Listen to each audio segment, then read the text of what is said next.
पंजाब के लोगों ने आज आम आदमी पार्टी को वोट नहीं दिया है, बल्कि एक मौका दिया है। अरविंद केजरीवाल जी की राजनीति, केजरीवाल मॉडल ऑफ गवर्नेंस को एक मौका दिया है पंजाब के लोगों ने। और आज पूरे देश में ये एस्टेब्लिश हो गया है कि गरीब आदमी के लिए, अपने बच्चों को पढ़ाने के लिए, नौकरी के लिए, भ्रष्टाचार झेल रहे लोगों के लिए, सबके लिए केजरीवाल जी का जो मॉडल ऑफ गवर्नेंस है वो एक उम्मीद है। लोग ये देख रहे हैं कि केजरीवाल जी होंगे तो ईमानदारी से व्यापार किया जा सकता है। गरीब आदमी ये सोचता है केजरीवाल जी होंगे तो ईमानदारी से सरकार की सेवाएं ली जा सकती हैं, अपने बच्चों को पढ़ाया जा सकता है, इलाज मिल सकता है। तो हर तरफ आज राष्ट्रीय स्तर पर यह बात स्थापित हुई है कि केजरीवाल जी की राजनीति, केजरीवाल जी के सरकार का चलाने का तरीका, जिसको हम केजरीवाल मॉडल ऑफ गवर्नेंस कह रहे हैं, इसको एक राष्ट्रीय पहचान मिली है। और ये एक मौका है।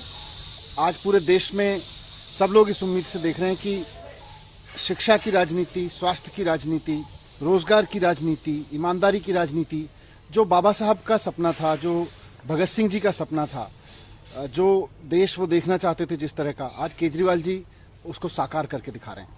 सर, जब बात होती थी तो बहुत सारे पॉलिटिकल एनालिस्ट वो ये कहते थे कि दिल्ली में केजरीवाल जी के चेहरे की एक एक्सेप्टेंस है, उसके बाद मनीष सिसोदिया जी हैं, वहां पर जिस तरह से कैंडिडेट है, आपको लगता है कि भगवंत मान जी भी उम्मीदों पर खरे उतरेंगे लोगों के? भगवंत मान जी भी खरे उतरेंगे और ओवरऑल आम आदमी पार्टी का एक एक कार्यकर्ता इस बात को लेकर समर्पित है कि केजरीवाल जी ने जो देश को राजनीति की दिशा दी है कि सरकार बनाए, जनता से मौका मांगे, वोट ना मांगे, जनता से मौका मांगे, और जब जनता मौका दे तो फिर उनके बच्चों के पढ़ाने के लिए काम करें, उनके इलाज के लिए काम करें, उनकी नौकरियों के लिए काम करें, महिलाओं की सुरक्षा के लिए, उनकी उन्नति के लिए काम करें। ये सारी चीजें दिल्ली में करके दिखाई हैं, पंजाब में भी होंगी। और आज इसी चीज को लेके एक राष्ट्रीय स्तर पर उम्मीद बनी है अरविंद केजरीवाल जी की, आम आदमी पार्टी की। सर, थोड़ा जल्दबाजी होगी ऐसे सवाल पूछना, लेकिन मैं फिर भी पूछूंगा।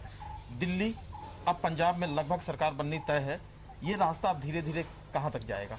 रास्ता धीरे धीरे ये जाएगा कि अब इस देश में जो केजरीवाल जी की राजनीति का मूल है, उनकी केजरीवाल मॉडल ऑफ गवर्नेंस का मूल है शिक्षा पे काम करना, स्वास्थ्य पे काम करना, महिलाओं के लिए काम करना, व्यापारियों के लिए ईमानदारी से काम करना, आम आदमी को ईमानदारी की गवर्नेंस देना, रोजगार पे काम करना, जिसका मैंने कहा कि भगत सिंह जी और बाबा साहब का जो सपना था, जैसा देश वो बनाना चाहते थे, अब ये रास्ता उधर जा रहा है।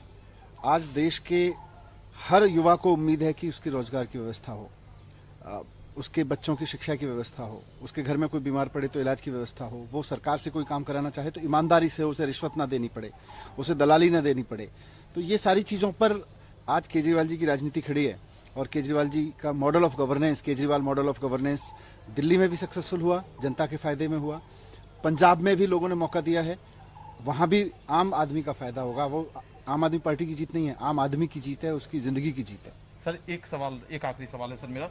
पंजाब के साथ साथ आप लोगों की उम्मीदें गोवा और उत्तराखंड से भी थी, लेकिन वैसे नतीजे नहीं आ रहे हैं, जो ट्रेंड्स दिख रहे हैं उसमें ऐसे नतीजे नहीं आ रहे हैं, तो कहां पर चूक रह गई? क्योंकि उत्तराखंड और गोवा में भी केजरीवाल मॉडल चल सकता था, वहां पर दमखम के साथ आप लड़ रहे थे। गोवा में और उत्तराखंड में हम पूरी उम्मीद से थे।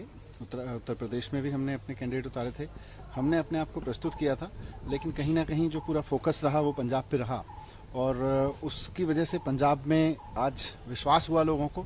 धीरे धीरे बाकी जगह पे भी होगा आने वाले समय में इन सब राज्यों में। बिल्कुल बिल्कुल। अभी तो देखिए पंजाब और दिल्ली में जो काम होंगे सरकारों के, उसको देख के हर जगह लोग कहेंगे कि हमें भी केजरीवाल मॉडल ऑफ गवर्नेंस चाहिए। सर, दिल्ली में आप लोगों की शिकायत रहती थी?